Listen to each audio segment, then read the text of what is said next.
Mummy जब वो देने आती है, वोट देने आती हूँ, मैं तो मना कर देती हूँ, वोट भी क्यों दे रहे हो। तो क्या सरकार की ओर से कभी आपको सम्मानित करने के लिए बुलाया गया? मतलब कुछ भी सरकार की तरफ से तो कोई भी सहायता मेरे को नहीं मिली अभी तक। नमस्कार, आप देख रहे हैं न्यूज़ 31 उत्तराखंड। मैं रामनगर से राजीव अग्रवाल।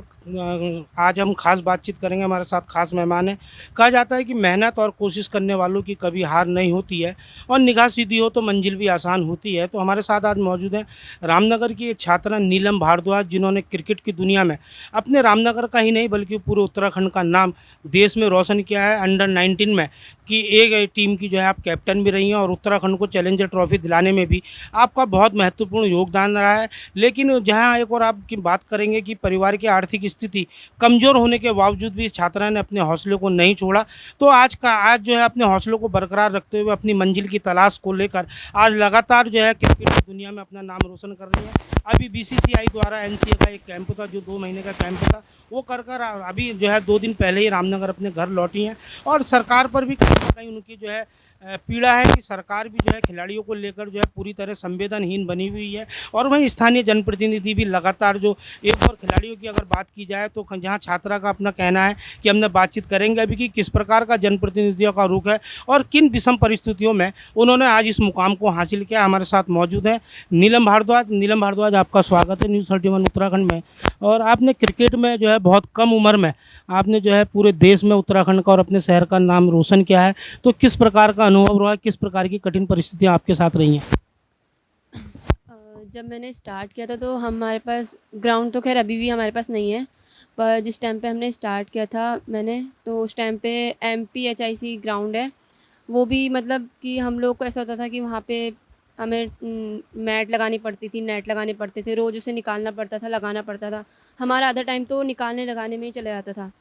मतलब फिर उसके बाद सर ने वहीं पे अपने हाथ से सर मुझे नॉकिंग कराते थे। वहीं पे इतने इक्विपमेंट्स नहीं थे हमारे पास और जगह भी इतनी नहीं थी। तो उस टाइम पे जिस टाइम पे स्टार्ट किया था उस टाइम तो कुछ नहीं था, और अब तो खैर DDCM स्कूल है, वहाँ पर एक नेट है जहाँ पे पहले से बेटर है। नीलम, जैसे कि आपने जो है क्रिकेट में सीखा, तो जो है आपने किससे सीखा और आज ये मुकाम हासिल किया है? आज आप नेशनल टीम में, महिला टीम में प्रतिभाग कर रही हैं, भारत की टीम में।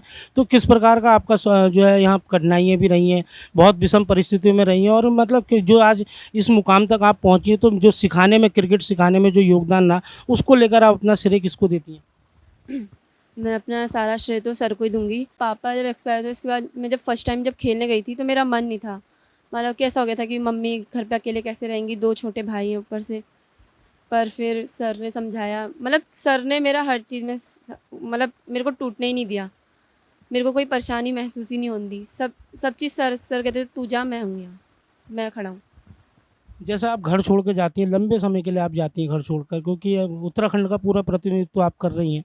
और जहाँ एक और, क्योंकि अभी तक अगर देखा जाए तो खेल बहुत हैं और हर खेल में, जहाँ तो देखा जाए तो महिलाएं लगातार आगे हैं। खेल में देख लो या सामाजिक क्षेत्रों में आप देख लो।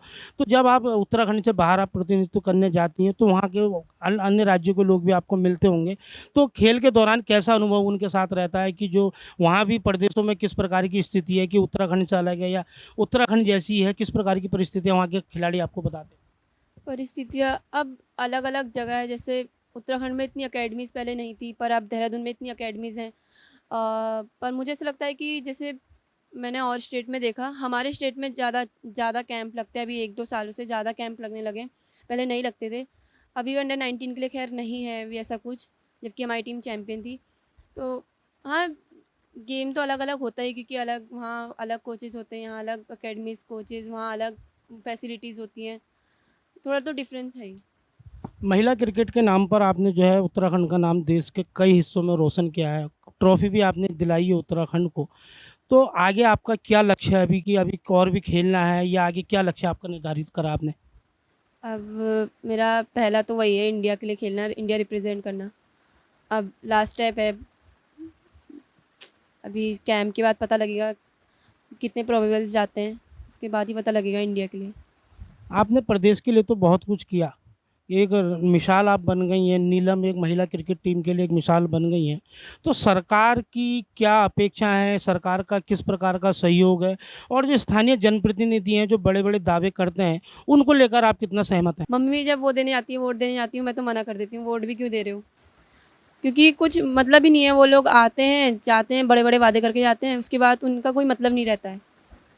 उन्हें कुछ मतलब नहीं है, फिर वो अपने में मस्त रहते हैं, कुछ मतलब ही नहीं है कि बच्चा क्या कर रहा है, क्या उनके प्रदेश में चल रहा है, क्या चल रहा है शहर में, कुछ मतलब नहीं है उन्हें। खिलाड़ियों को लेकर जो आप बात कर रही हैं, क्योंकि आप एक अब युवा खिलाड़ी हैं, महिला टीम का प्रतिनिधित्व आप कर रही हैं उत्तराखंड की ओर से, तो जो सरकार से जो अपेक्षाएं हैं, या कभी सरकार की ओर से आपको कभी कोई सम्मानित किया गया हो या आर्थिक मदद दी गई हो सरकार या स्थानीय जनप्रतिनिधि द्वारा? हुँ। अभी तक तो कुछ नहीं, मेरे कुछ नहीं दिया है ऐसा कुछ, मतलब कुछ भी सरकार की तरफ से तो कोई भी सहायता मेरे को नहीं मिली अभी तक, कुछ भी नहीं सरकार की तरफ से तो।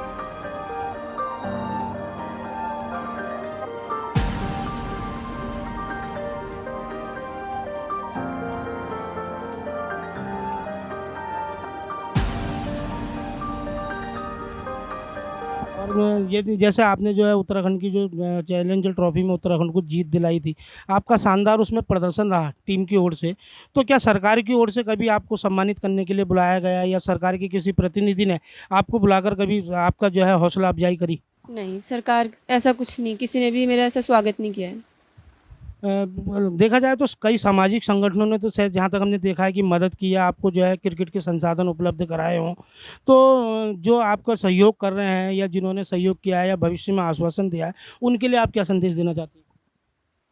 हाँ, जिन्होंने मेरे लिए किया है उनके लिए तो मतलब है, 1-2 ट्रस्ट तो हैं जिन्होंने मुझे 1-2 बार सम्मानित किया था। अ, अब अब क्योंकि बहुत कुछ आपने मुकाम हासिल कर लिया, और अभी आपको करना भी, लक्ष्य बहुत बड़ा है आपके लिए, कि आगे आपने कहा है कि मैंने अभी खेलना है, लेकिन अब आप जो उत्तराखंड के युवा हैं, या युवा छात्राएं हैं, या युवा लड़के हैं, उनको लेकर आपका क्या संदेश है कि क्या करना चाहिए? मेरे हिसाब से तो अगर खेल रहे हो तो उसमें ही पूरा अपना फ़ोकस करो। ये नहीं कि अब आप लोग पहले खेल भी रहे हो, फिर दूसरी प्रायोरिटी आप किसी और चीज़ को भी दे रहे हो। खेल रहे हो तो आप फिर पूरा फ़ोकस आप खेल में ही रखो, कि आपको निकलना है तो फिर निकलना ही है।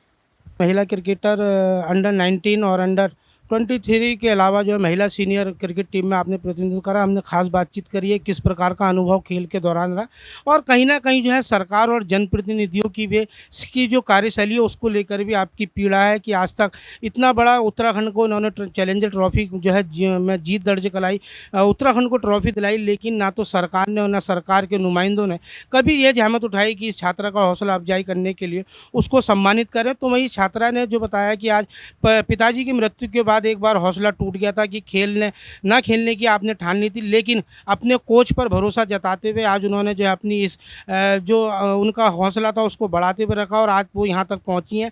तो वहीं जनप्रतिनिधियों पर भी कई सवाल उन्होंने दागे, कि आज स्थानीय जनप्रतिनिधि चुनाव के दौरान तो आते हैं, कई कई वादे करते हैं, लेकिन अगर खिलाड़ियों की बात की जाए या गरीबी की बात की जाए तो उसको लेकर जनप्रतिनिधि भी पूरी तरह खामोश हैं। तो वहीं उन्होंने कई संगठनों की भी सराहना की है, कि जो कई रामनगर में ऐसी सामाजिक संस्थाएं जिन्होंने इस छात्रा की पीड़ा को समझा, और परिवार की आर्थिक स्थिति को भी उन्होंने बारीकी से देखा, और इस छात्राओं को जो क्रिकेट के संसाधन थे वो अपने स्तर से उपलब्ध कराया, उसकी हौसला अफजाई के लिए हमेशा उसका साथ दिया है। तो कहीं ना कहीं जो है सरकार को भी सोचना पड़ेगा कि इस प्रकार की जो गरीब परिवार से उठकर आज छात्र हों या छात्राएं हों जो देश का नाम खेल के माध्यम से रोशन कर रही हैं, उनको कहीं ना कहीं मजबूत करने के लिए सरकार को और उनके नुमाइंदों को आगे आना पड़ेगा। तभी उत्तराखंड एक मजबूत जो है राज्य बनेगा खेल के दृष्टिकोण से, और सरकार को ऐसे बच्चों की हौसला अफजाई के लिए समय समय पर उनको संसाधन भी उपलब्ध कराने होंगे। रामनगर से राजीव अग्रवाल के साथ कैमरामैन बंटी अरोड़ा, न्यूज़ 31 उत्तराखंड।